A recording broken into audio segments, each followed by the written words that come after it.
امروز به معرفی فیلم ایتالیایی که توی بیشتر کشورها ممنوعه میپردازیم. داستان فیلم در مورد یک دختر 15 ساله است که همراه با مادرش و مادر بزرگش زندگی میکنه. اون عاشق پسر پولداری به اسم دنیله که یک روز همراه با دوست صمیمی خودش میرن به استخر پارتی خونه دنیل. اون که شنا کردن بلد نیست کنار استخر نشسته، اما یکی پای اونو میگیره و میندازه داخل استخر و دنیل ملیسا رو نجات میده. حالا دنیل از ملیسا میخواد که قشنگترین جای خونه رو بهش نشون بده. اونا با هم میرن و دنیل از ملیسا میپرسه که آیا تو منو دوست داری و دوست داری منو ببوسی؟ و ملیسا که عاشقمونه میگه آره.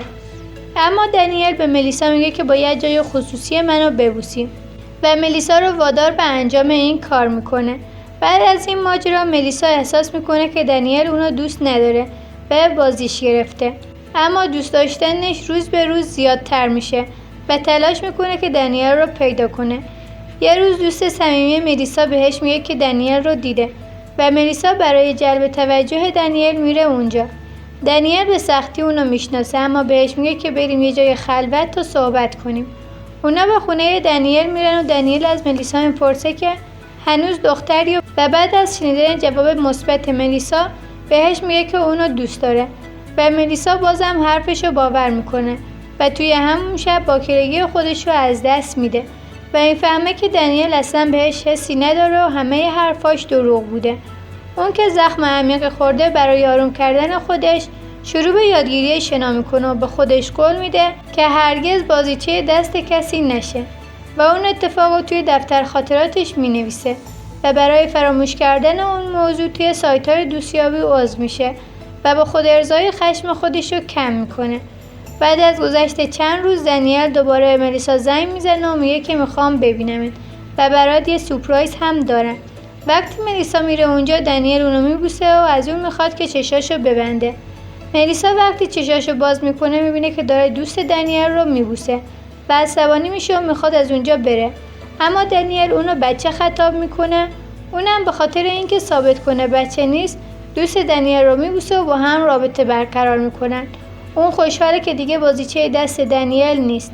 وارد مدرسه میشه اما خیلی زود میفهمه که دفتر خاطرات اون دست بچه‌های مدرسه افتاده و همه اونو خوندن و ملیسا خیلی ناراحت میشه و تا چند مدت عصبانیه تا اینکه یه روز دوست دنیل رو میبینه و اون چشم ملیسا رو میبنده و با هم وارد یه زیرزمین میشن و ملیسا رو مجبور میکنه که با چند نفر رابطه برقرار کنه.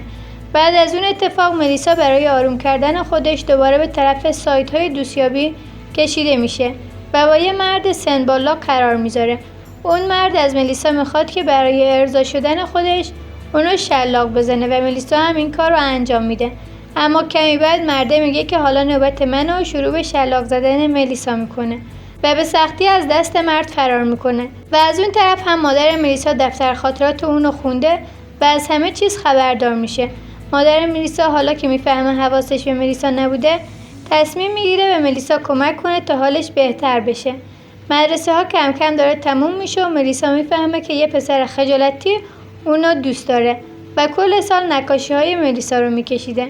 پسر از ملیسا میخواد که قبل از رفتنش آخرین نقاشی ملیسا رو هم بکشه و ملیسا هم قبول میکنه. بعد از اتمام نقاشی دنیل دوباره میاد پیش ملیسا و اونو به یک مهمونی دعوت میکنه و ملیسا هم درخواست اونو قبول میکنه و به اون مهمونی میره. اونجا دوباره ملیسا به همون قسمت زیبای باغ میره و در حالی که همه جمع شدن خودشو توی دریا پرت میکنه، اما این دفعه ملیسا شنا کردن رو یاد گرفته و غرق نمیشه و فیلم همینجا به اتمام میرسه. ممنون که تا آخر این ویدیو همراه من بودین. اگه از ویدیو من خوشتون اومد حتما ویدیو رو لایک کنید، نظراتتون رو زیر همین ویدیو کامنت کنید و کانال رو سابسکرایب کنید تا ویدیوهای بعدی این کانال رو از دست ندید.